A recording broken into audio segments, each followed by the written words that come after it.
안녕하세요. 김승현 안PD의 스포일러 안PD입니다. 오늘은 아는 사람들만 아는 그런 차에 대한 이야기를 해볼까 합니다. 왜 아무리 맛집이라고 광고를 때려도 막상 가보면 줄 서서 먹을 만큼은 아닌데 이렇게 말하는 경우가 대부분이잖아요. 보통 입소문으로 유명해진 집이나 현지인들만 아는 집이 진정한 맛집으로 기억 남는 경우가 많습니다. 자동차도 그런 차가 있습니다. 아무리 화려하게 광고를 해도 안 팔리는 차가 있는 반면에 그렇게 광고를 많이 하지 않아도 꾸준히 잘 팔리는 차가 있습니다. 이렇게 입소문으로 꾸준히 잘 팔리는 차가 국산차 중에도 있죠. 기아 K9인데요. 아니 K9이 잘 팔린다고? 안 팔려서 단종한다며? 이렇게 생각하시는 분들도 있을 겁니다. 그런데 이건 K9의 진가를 모르는 분들의 생각이고요. 이 단종에 관련된 이야기도 잘못 알려진 게 있습니다. 차례대로 나오니까요. 끝까지 지켜봐 주시면 감사하겠습니다. K9 하면 어떤 이미지가 떠오르시나요? 제네시스 살 돈 없어서 사는 차, 안 팔려서 단종일 위기인 차, 자주포 뭐 이런 이미지가 생각나실 것 같습니다. 그런데 알고 보면 차주들 사이에서 입소문으로 잘 팔리는 차 중 하나로 유명하죠. 그래서 최근에는 엠블럼이 다 망치는 차라는 수식어가 붙기도 했을 정도입니다. 모든 게 완벽한데 엠블럼 디자인 하나가 흠이라는 소리인데요. 이게 실제 판매량으로도 연결되고 있습니다. 연간 판매량을 한번 살펴볼까요? K9이 처음 나왔을 때는 G90이 아닌 에쿠스가 잘 팔리고 있을 때죠. 이때는 1년 동안 겨우 5,000대밖에 못 팔았습니다. 페이스리프트 이후에는 오히려 판매량이 더 줄었고요. 그런데 갑자기 세대 교체가 되자마자 판매량이 2배 이상 뛰기 시작하더니 페이스리프트 이후에는 같은 기간 동안 오히려 G90보다 많이 팔리기 시작합니다. 올해 6월에 출시됐고 3개월 만에 2,640대가 팔린 거잖아요. 단순 계산하면 올해도 세대 교체 이후에 월간 판매량과 비슷하게 팔릴 가능성이 많아 보입니다. 자, 이쯤에서 반박 댓글이 하나 나올 수 있습니다. G90은 곧 풀체인지 되는데 줄어드는 게 당연한 거 아닙니까? 죄다 법인차를 뽑는 차가 판매량이 무슨 의미예요? 이런 말들이요. 그럴 줄 알고 자료를 몇 가지 준비했습니다. 일단 풀체인지와 관련해서는 K9이 훨씬 불리하죠. G90은 풀체인지를 앞두고 있고 K9은 안 팔려서 단종된대요. 곧 신형이 나오는 차, 그리고 곧 단종을 앞둔 차, 어떤 차가 판매 경쟁에서 불리할까요? 당연히 단종될 차가 불리하겠죠. 두 번째는 법인차 관련 내용인데요. 이건 오히려 오늘의 주제를 더욱 신뢰있게 만들어주는 의견입니다. 실제로 찾아보니까 법인 판매 비율이 꽤 재밌더라고요. G90은 법인 구매 비율이 무려 79%에 달했습니다. 10명 중 8명이 법인 명의로 G90을 구매한다는 거죠. 반면에 K9은 개인 판매 비율이 49.7%에 달합니다. 10명 중 5명은 개인, 5명은 법인으로 구매한다는 겁니다. 이 말은 뭐예요? 오히려 개인 소비자들의 선택이 K9으로 기울고 있다는 거잖아요. 회사가 선택하는 차가 아니라 순수한 개인 소비자들이 선택을 한다는 거고, 여기에 판매량까지 G90을 이겼어요.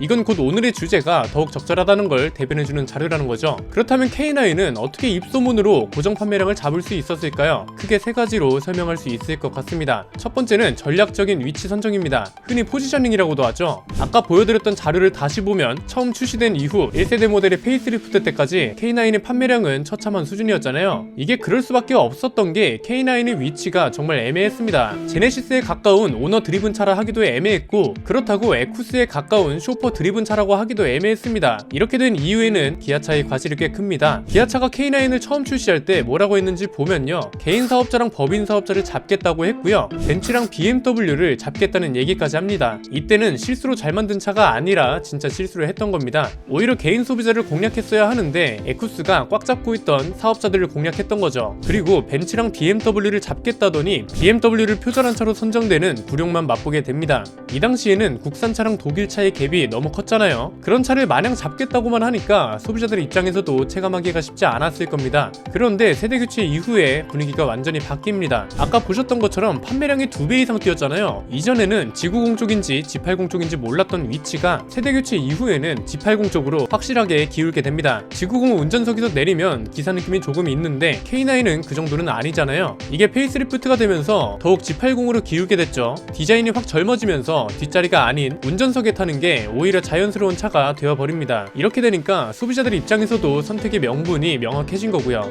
세대 교체가 되고 페이스리프트가 되면서 G80보다 비싸고 큰 차를 원하지만 G90보다는 작고 운전하기에도 부담 없는 대형 세단을 원하는 사람에게 적절한 차가 됐다는 건데요. 이게 자연스럽게 두 번째 이유로 연결됩니다. 가성비인데요. 대형 세단을 무슨 가성비 타령이라고 하실 수도 있지만 가성비라는 건 어느 급에서나 존재합니다. 이런 영상을 보실 때 합리적인 가격이랑 가격 대비 성능이라는 키워드를 잘 구분해 주셨으면 좋겠습니다. 대형 세단은 합리적인 가격의 차는 아니지만 가격 대비 성능이 더 좋은 차는 얼마든지 있거든요. 차의 크기와 위치를 생각하면 K9이 대표적이라고 할 수 있습니다. K9급에서는 깡통이 아니죠. 프리뷰 전자 제어 서스펜션, 전방 예측 변속 시스템, 전방 충돌 방지 보조와 같은 안전 장비 장비들, 스마트 크루즈 컨트롤, 내비게이션 기반 스마트 크루즈 컨트롤, 풀 LED 헤드램프, 가죽 시트, 14.5인치 센터 디스플레이, 내비게이션 무선 업데이트, 스피커 14개가 포함되어 있는 크레일 프리미엄 사운드 시스템, 이런 게 모두 최하위 트림부터 기본입니다. 최하위 트림의 가격은 6,342만원이고요. G80 3.5 터보하고 비교해볼까요? G80 3.5 터보의 최저 가격은 취득세 포함 6,450만원 정도고요. 최고 가격은 8,900만원에 달합니다. K9 3.3 터보 모델의 최저 가격은 취득세 포함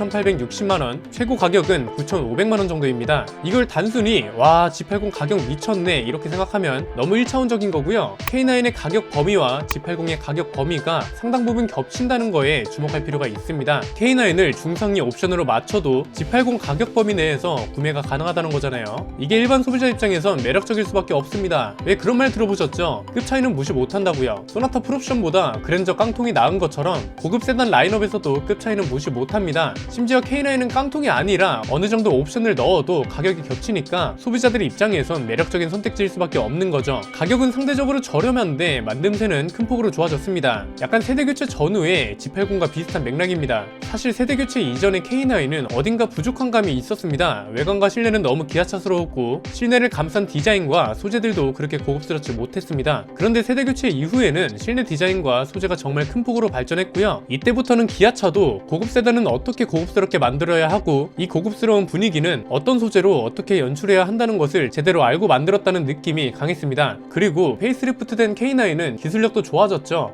페이스리프트 모델이지만 변화의 폭이 상당합니다. 아마 타보신 분들은 아시겠지만 기존 국산차에서는 찾아볼 수 없었던 정숙함은 물론이고요. 푹신한 승차감도 이제는 거의 완성 단계에 이르렀다고 말할 수 있을 것 같습니다. 만듦새도 좋아졌고 가격은 G80과 큰 폭으로 겹치니까 소비자 입장에선 좋은 선택지가 되는 거죠. 이건 자연스럽게 세 번째 이유로 연결됩니다. 디자인인데요. 사실 1세대 K9의 디자인은 위치 선정만큼 애매했습니다. 보기 좋은 디자인이라는 건 인정하지만 너무 중후해서 운전석보다는 뒷자리가 어울리는 차였습니다. 기아차 담당자분들한테는 조금 죄송하지만 그 당시에는 너무 기아차스럽게 생겼다는 것도 단점이라면 단점이었습니다. 그런데 세대 교체 이후에는 분위기가 확 바뀌죠. 역시나 출시 전에는 디자인이 별로라는 말이 많았지만 정작 출시된 이후에는 오히려 디자인이 좋다는 평가가 많았습니다. 엠블럼이 다 망치는 차라는 소리도 이때부터 나오기 시작한 거고요. 그런데 그런 소리를 듣던 엠블럼이 완전 세련되게 바뀌면서 사실상 디자인적인 단점은 거의 다 없앤 상태입니다. 여기에 최근에 바뀐 디자인은 위치 선정마저 뚜렷해졌죠. 이전에는 BMW 7 시리즈를 과하게 추종하는 듯한 느낌이었다면 페이스리프트 모델은 아우디 A8처럼 자신만의 캐릭터를 명확하게 잡았습니다. 약간 볼보랑 비슷한 행보죠. 볼보도 디자인의 세대교체 되기 전까지는 약간 지리학 교수님이 탈 것 같은 느낌이었잖아요. 그런데 세대교체된 이후에는 정장을 말끔하게 차려입은 비즈니스맨과 어울리는 차가 됐습니다. 디자인이 바뀐 덕에 소비자층도 훨씬 넓어질 수 있었고요. K9의 디자인 행보도 비슷하다고 볼 수 있습니다. 이전에는 고위급 임원이나 카카오 블랙에 어울리는 디자인이었다면 페이스리프트된 K9은 깔끔한 차림에 성공한 비즈니스맨이 떠오릅니다. 정리해보면 이런 겁니다. 제네시스처럼 출범 선언을 한 것도 아니고 그렇다고 광고를 화려하게 많이 하는 것도 아닙니다. 그럼에도 K9이 잘 팔리는 이유는 애매하던 위치를 정확하게 바로잡았다는 게 첫 번째고요. 그 다음으로는 G80 대비 좋은 가성비와 좋아진 만듦새 그리고 캐릭터가 확실해진 디자인, 이 정도로 정리할 수 있을 것 같습니다. 이쯤에서 그런 말이 또 나올 겁니다. 단종한다는 차를 뭐하러 광고해주냐 이런 말인데요. 일단 광고해주는 거 아닙니다. 차라리 광고라도 받고 그런 댓글이 달렸으면 좋겠습니다. 그리고 K9이 단종된다는 말도 사실 확인이 전혀 안 됐고요. K9이 단종된다부터 시작해서 판매량의 폭망이다 이런 말들이 몇몇 채널에서 나왔는데요. 모두 근거 없는 말입니다. 일단 기아가 K9을 단종시킨다고 한 적이 없습니다.